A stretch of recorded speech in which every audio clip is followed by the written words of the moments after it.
c'est qu'il faut écouter le chacal et mettre ses oreilles de girafe pour décoder.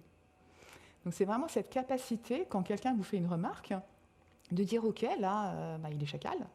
Qu'est-ce qu'il veut me dire en fait en langage girafe ?» Et puis j'aurais envie de lui dire ça, qui m'énerve, que « Ok, si je devais le dire en langage girafe, comment je dirais ?» Donc c'est vraiment cette notion de dire je cherche en fait à comprendre ce qui se passe en moi.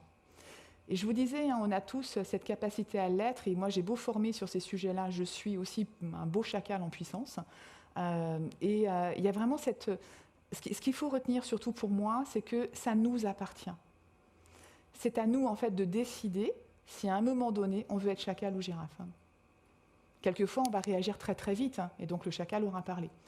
Et donc dans ces cas-là, peut-être être bienveillant et analyser en fait ce qui s'est passé et pourquoi on a réagi en fait en mode chacal.